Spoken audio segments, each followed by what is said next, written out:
On today's episode of Make It Make Sense Cardiology, we're going to talk about exactly what is heart disease. I'm geeking out already, so I have to calm myself down. This is a conversation that I had with a patient earlier this week in clinic, and even though it was a very routine follow-up visit for her, at the end of our visit, she just had that, one seemingly simple question: what is heart disease? And before I realized it, I had sat my little self right on back down in the chair, leaned back, crossed my legs, and had been talking for easily 10 minutes straight.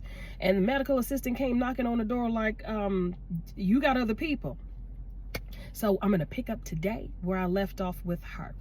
Student nurses, grab a seat in the front of the classroom, find something to take notes on and to take notes with. You are going to want this information.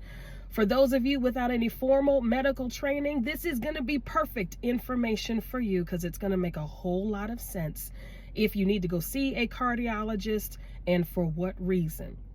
Lock in and let us learn. Heart disease is an umbrella term that essentially means there's something wrong or amiss with some component of the cardiovascular system.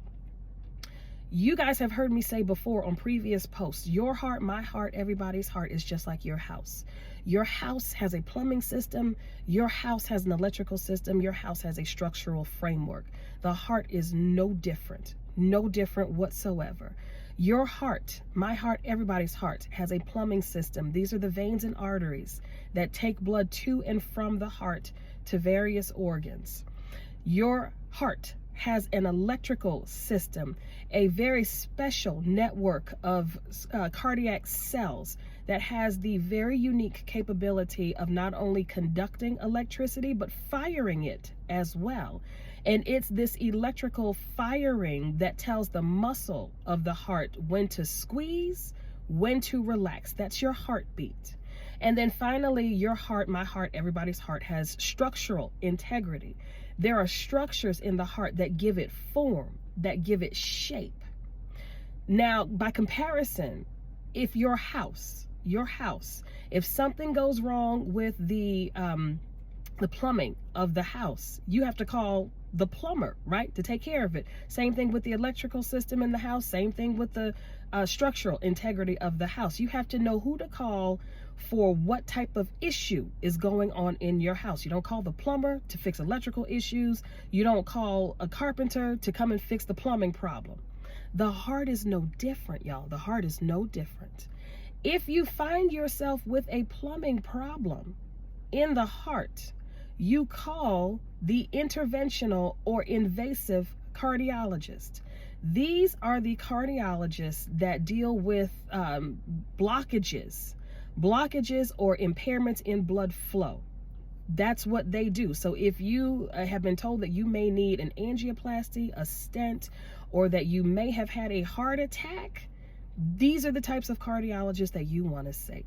If there is a problem with the electrical conduction system of the heart, this is called conduction disorder or conduction disease. Now, conduction disease, there's a whole umbrella of terms that come under that, but to make a very long story short, the three major types of conduction disease you've got bundle branch blocks, which is essentially a delay in conduction in the bottom chambers of the heart in what is called the bundle branch system. Won't belabor the subject because I've already done a post on ECG interpretation. Y'all know how to find it. Just look for the header that it's just like that, has a header for ECG interpretation. So you've got bundle branch blocks. You have high grade heart block, which is third degree or complete heart block, where the top two chambers of the heart don't talk to the bottom two chambers whatsoever. It is complete dissociation between the SA node and the AV node. That's your natural pacemaker of the heart and another cluster of those special cardiac cells that lie in the middle of the heart. Complete dissociation, no comunicado whatsoever. And then finally, you have, under the conduction disease umbrella, you have what is called long QT syndrome.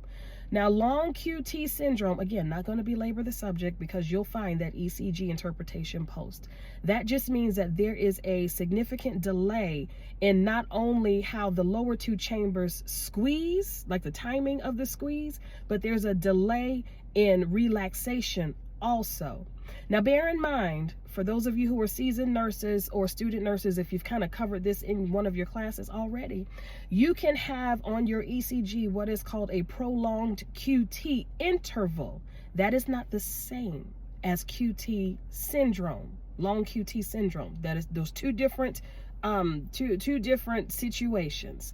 A prolonged QT interval means that in that moment of time, on your patient's ECG or on their telemetry monitor, there is something impairing that QT segment.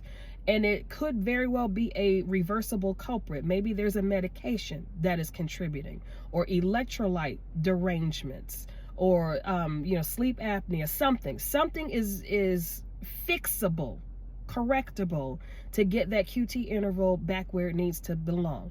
Now, with QT syndrome, there are no reversible culprits. You've taken care of those already. So there's no other potential explanation for why that QT is prolonged besides there's a problem in the conduction system itself. So that's your conduction disorder. The type of cardiologist that takes care of electrical problems is the electrician of the cardiologist. These are your electrophysiologists right there in the title of the name. And then finally, your structural heart problems.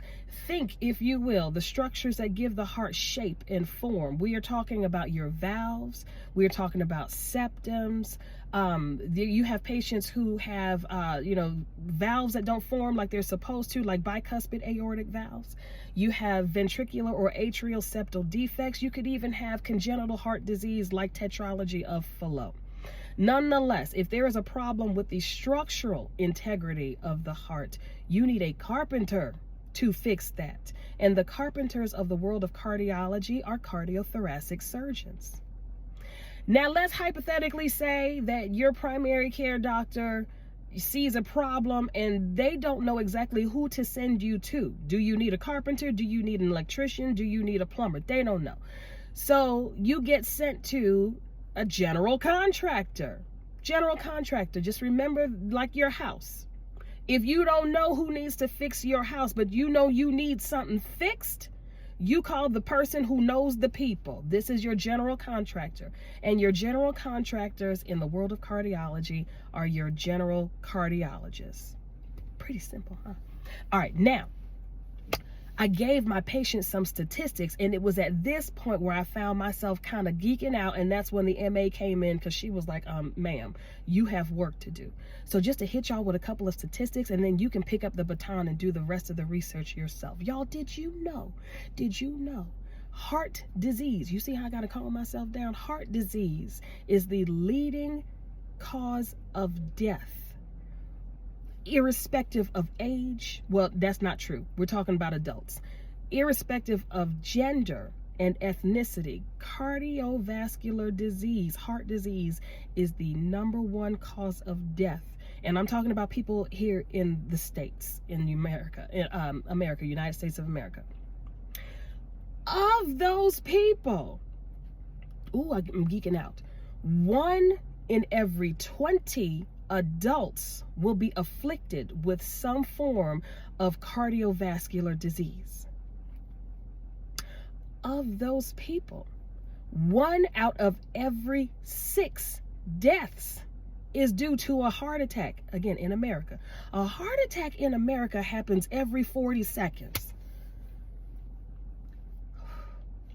1 out of every 5 people who has a heart attack, it's a silent heart attack, meaning you don't even realize the symptoms have happened. You don't even realize the event has happened. The damage is already done. You'll likely find out about it as an incidental finding, going to get checked up for something else. Or if like a big heart attack hits and the angiogram or cardiac MRI is done, the cardiologist will see the area, calm down, girl, area of scarred myocardial tissue. Okay, I got to calm down because I feel myself getting all flared up. Anyway, just understand, take home point from today's lesson.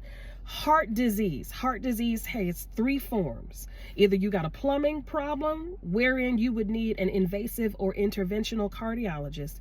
You have an electrical or conduction system problem, in as much you would need an electrician of the heart. These are your electrophysiologists.